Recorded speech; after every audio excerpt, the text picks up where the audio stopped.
சிலுவை பாதையில பாத்தீங்கன்னா இயேசுப்பா எப்பொழுது அந்த தரிசனத்தை வெளியே சொன்னாரோ அதுல முதல் நபர் பார்க்கும் பொழுது பேதுருவை குறித்து நீங்க பார்க்கலாம்.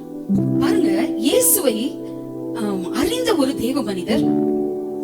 அப்போ இயேசுவை பற்றி அந்த சிலுவை பயணங்கள் தொடர்ந்து விட்டது, அது ஆரம்பமாயிருச்சு. அப்போ ஒரு ஸ்திரீ போய் பேதுரு கிட்ட கேக்குறாங்க, நீங்க இயேசுவோடு இருந்தவங்க தானே, உங்க பேச்சு அப்படி தெரியுது அப்படின்னு.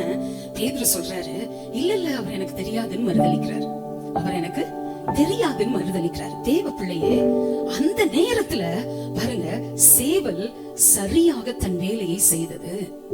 ஆமே, சேவலை குறித்து இப்படி ஒரு வார்த்தை ஒரு கவிஞன் சொல்றாரு. என்ன சொல்றாரு?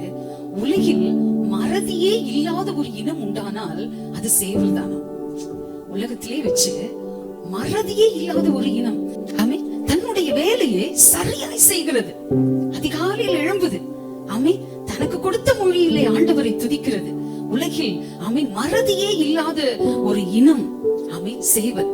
அப்ப பாருங்க, நான் விசுவாசிக்கிறேன் ஆண்டவர் கூட அந்த சேவல் ஒரு மறதி இல்லாத இனம் என்று அறிந்துதான் இந்த பேதுரு இப்படி சொல்வான்பா, கரெக்டா அந்த டைமை மிஸ் பண்ணாம நீ கூவு.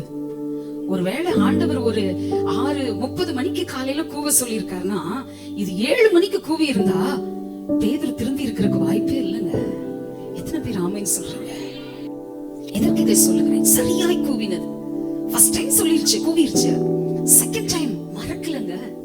எத்தனை விஷயங்களை மறந்து போகிறோம். ஆண்டவர் உங்களை நடத்தின விதங்களை யோசிச்சு பாருங்க. ஆமே, இயேசுப்பா மட்டும் நம்ம ஆராதிக்கலன்னா தப்பே வாழ்க்கையா இருந்திருக்கும் இன்னைக்கு. ஆமே, பாவத்தின் சேற்றிலே உழன்று போயிருந்திருப்போம். ஆமே, தவறுதான் நம்முடைய வாழ்க்கையாகவே ஓடிக்கொண்டிருந்திருக்கும். ஒருவேளை தப்பு பண்ணலன்னா கூட மனது நிம்மதி இல்லாமல் வாழ்ந்து கொண்டிருந்திருப்போம். ஆனால் இயேசு என்றைக்கு நம்மளை தெரிந்து கொண்டாரோ அன்றிலிருந்து அவர் எதிர்பார்ப்பது எது தெரியுமா? ஒவ்வொரு இன்சிடென்ட்லயும், ஒவ்வொரு செகண்ட்லயும், ஒவ்வொரு மணித்துளியிலையும் இயேசுவை, என்னை என் பிள்ளை அடையாளப்படுத்துதா ஆண்டவர் எதிர்பார்ப்பாரு. எத்தனை காலங்கள் இயேசுவை ஏமாற்ற போகிறோம்?